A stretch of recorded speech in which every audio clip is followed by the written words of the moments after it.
కరీంనగర్ శివారు బొమ్మకల్ బైపాస్ రోడ్లో ఓ వ్యక్తిని సజీవ దహనం చేశారు గుర్తు తెలియని దుండగులు. కాళ్లు చేతులను ఇనుప తీగలతో బంధించి అత్యంత దారుణంగా నిప్పుపెట్టి కాల్చివేశారు. ఇది గుర్తించిన కొంతమంది స్థానికులు పోలీసులకు సమాచారం అందించడంతో అక్కడికి చేరుకుని హత్యపై ఆధారాలు సేకరిస్తున్నారు. తెల్లవారుజామున 3 గంటల ప్రాంతంలో ఈ ఘటన జరిగినట్టు పోలీసులు నిర్ధారించారు.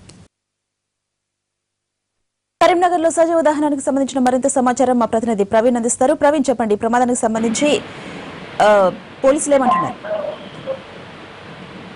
అమిత తెల్లవారుజామున 3 గంటల ప్రాంతంలో ఈ యొక్క ఘటన చోటు చేసుకోవడం జరిగింది. హైవేపై పెట్రోలింగ్ నిర్వహిస్తున్న పెట్రోలింగ్ టీమ్ కి ఈ సమాచారం వచ్చింది. బొమ్మకల్ క్రాస్ రోడ్ పై, బొమ్మకల్ బైపాస్ రోడ్ పైన ఓ వ్యక్తిని సజీవంగా దహనం చేస్తున్నారన్న సమాచారం అక్కడికి చేరుకున్న పెట్రోలింగ్ సిబ్బంది ఫైర్ సిబ్బందిని పిలిపించి మంటలు నార్పడం జరిగింది. అయితే అప్పటికే ఆ వ్యక్తి, గుర్తు తెలియని వ్యక్తి, పూర్తిగా కాలిపోయారు, మరణించడం జరిగింది. ఈ నేపథ్యం లోపల అసలు ఎవరు, చనిపోయిన వ్యక్తి ఎవరు, చంపిన దుండగులు ఎవరు అనే కోణం లోపల పోలీసు యొక్క విచారణ కొనసాగుతుంది. జిల్లా ఎస్పీ ఇప్పటికే వచ్చారు. ఆ ప్రాంతం అంతా ఆయన సంఘటన జరిగిన తీరును చూడడం జరిగింది. డాగ్ స్క్వాడ్ రంగంలోకి దిగింది. అయితే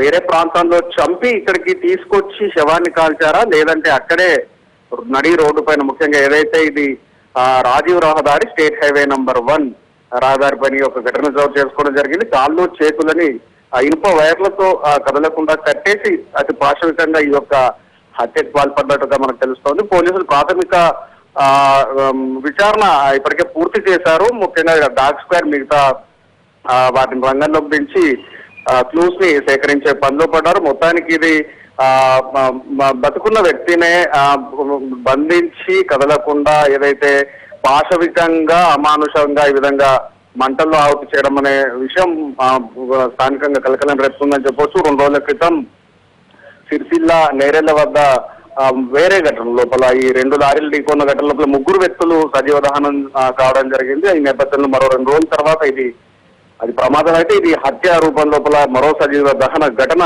జిల్లాలో నెలకొంది. ఈ నేపథ్యంలో పోలీసులు కొంత గట్టిగానే విచారణ చేపడుతున్నారని చెప్పాలి. Ambika. Right Praveen, thank you.